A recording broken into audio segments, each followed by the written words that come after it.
So I'm still stuck on this damn ship, no way of returning home, and I got nothing for a video. And all I got is this door. The fuck, where did that come from? Oh well, maybe it's my way out. Come on. Come on. Damn it.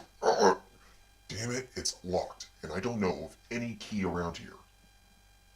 Anyway, so you don't know how this channel commentary section started? It all started with the appearance of Metro on Fur Talk with the video Let's Talk Furries.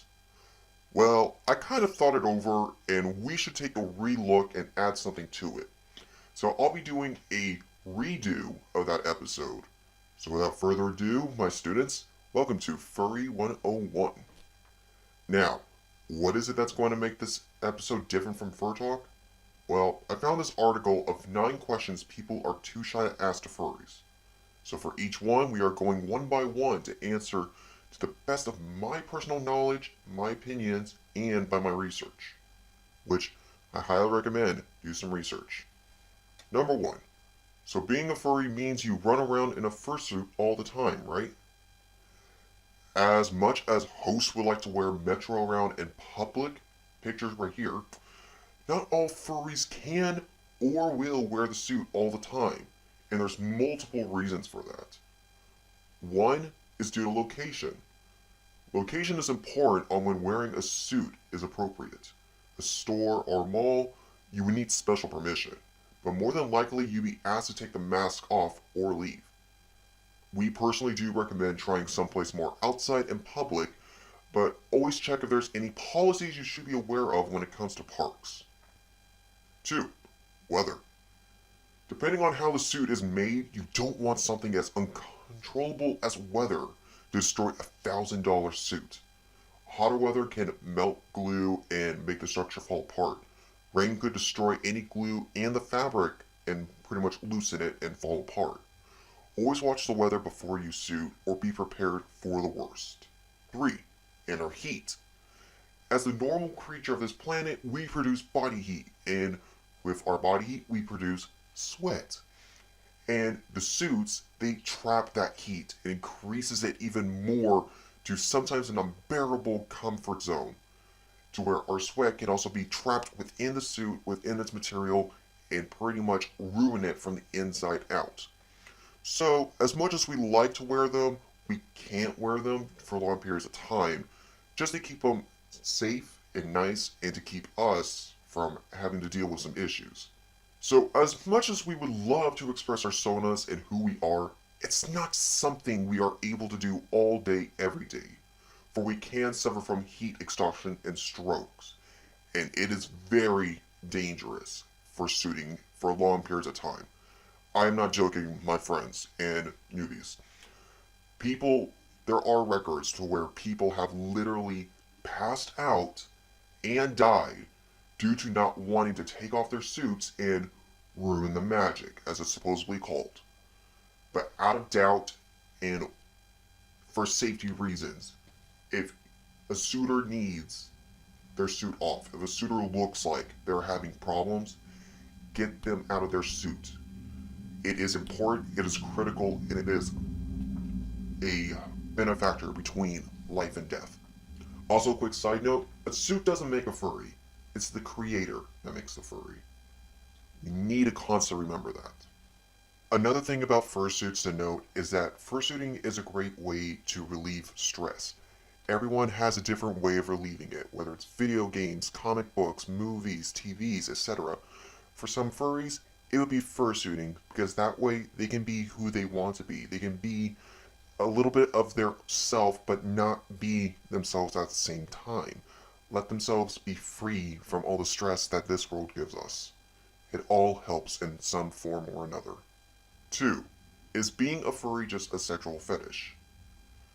Now, I can be an ass and answer this with a sarcastic asshole answer, but for the sake of teaching, no. No, being a furry isn't just a sexual fetish. It is a fandom and community that brings people who feel like they have no place in this world or confused on where they fit, that makes them feel themselves. You may recall the CSI episode involving furs being used as a joke or something, but no, we are not that.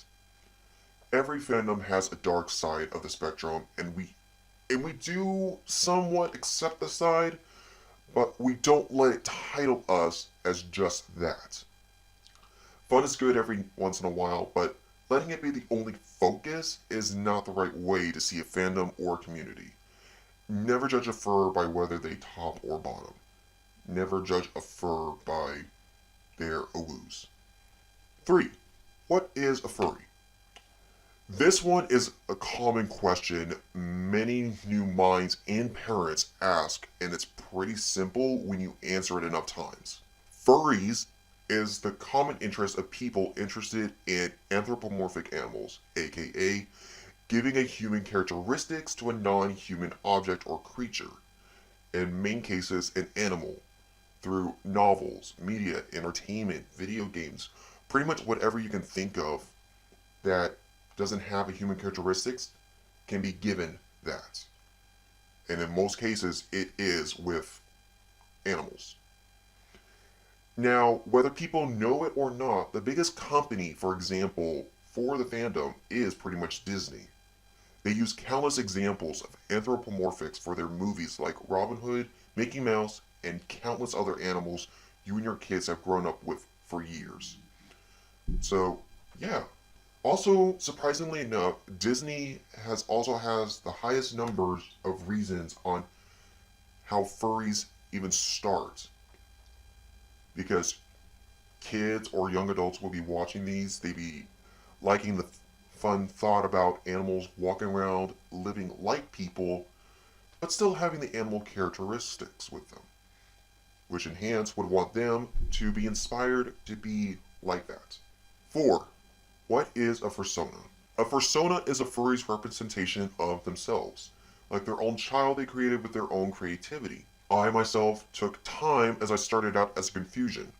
Host couldn't choose between a wolf or dragon, so he decided to mix the two he loved to create yours truly.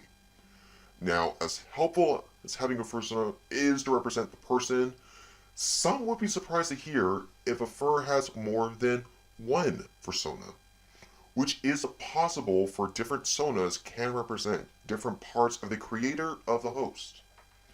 For example, you have yours truly as the main and head sona. I'm literally everything the host is, from personality to true thoughts. When you have Metro, he represents the love of gaming, computers, and gaming entertainment, as well as cosplay. He started out as Nerdy Fox, but ever since his visit to MetroCon 2018, by sheer accident and miscommunication, to try and help a friend with his cosplay, he donned on what materials he had on his back and changed his name to fit the scene, only for that day to forever reborn him as Metro Fox. And finally, the third of our trio we have is the Malamute Husky Crossnote. Now, unlike myself and Metro, Cross is adopted. I know, I said sonas are like baby of the creators, but even babies in real are given up or put up for adoptions. That is where host picked up this cutie and took him to represent his love of music and to shine when he can. Sonas are powerful visual personal characters. They can help others see a side of the creator many don't see, especially when it comes to creativity. 5. Can I get a music break? Well, of course. Drawing and animation are not the only form of artwork the fandom has itself built upon.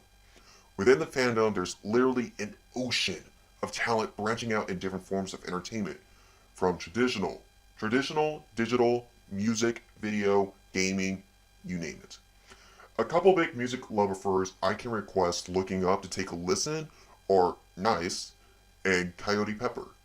These furs set their lives as musicians, and it's that drive and love from fans that make them well known to this day.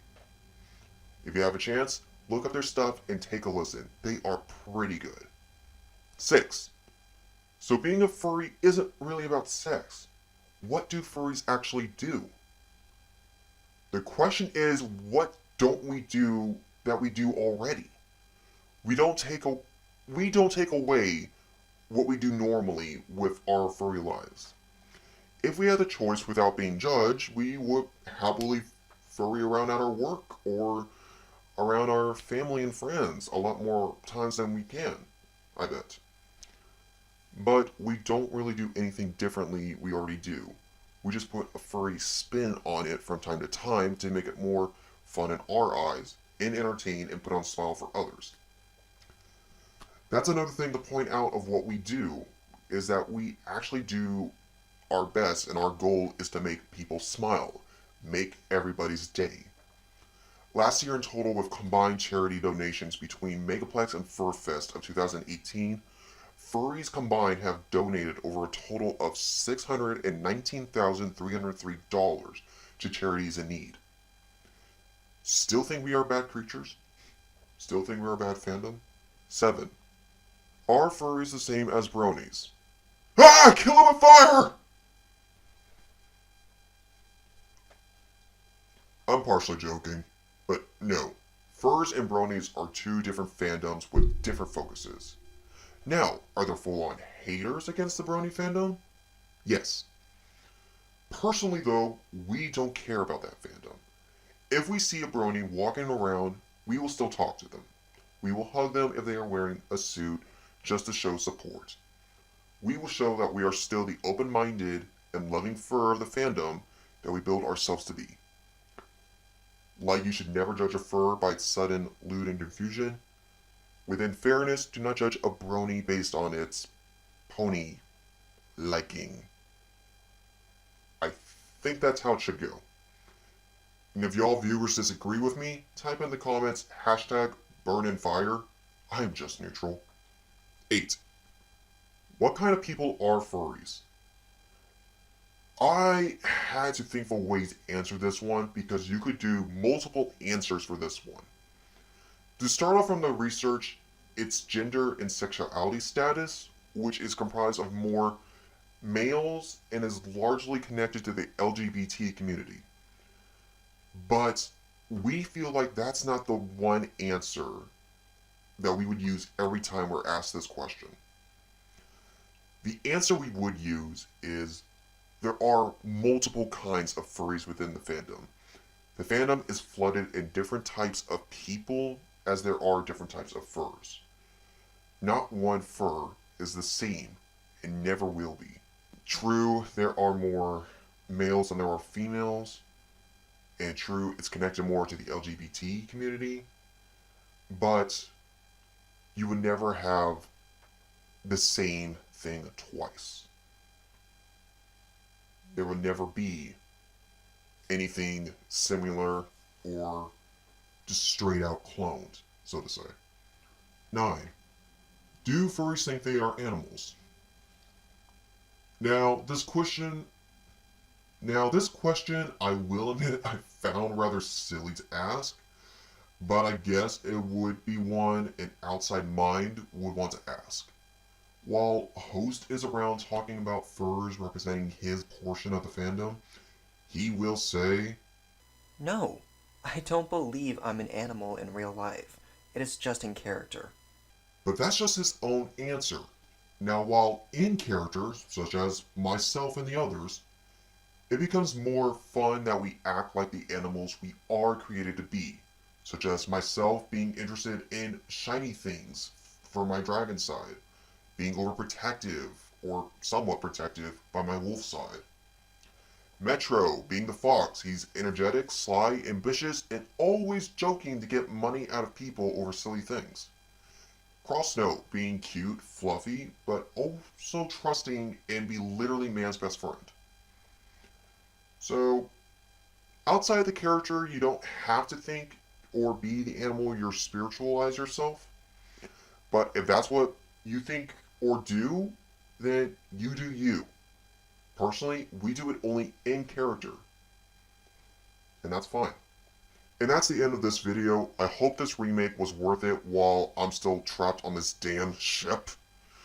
I hope it helps inspire furries, new and old, and I hope it even inspires outside eyes and mind to see the positive of furs and not always listen to what you hear or see online or on TV that could put a good fandom and group of people into a darker light. Furries are people too. Don't instantly judge them without a fair chance like everyone else. Who knows? You might be friends with a furry now and don't know it. Well, for all you know, you might be a furry as well. You're just not opening that door yet. Speaking of doors, come on, open you damn door, open! What do you mean I need to do more commentaries to get out?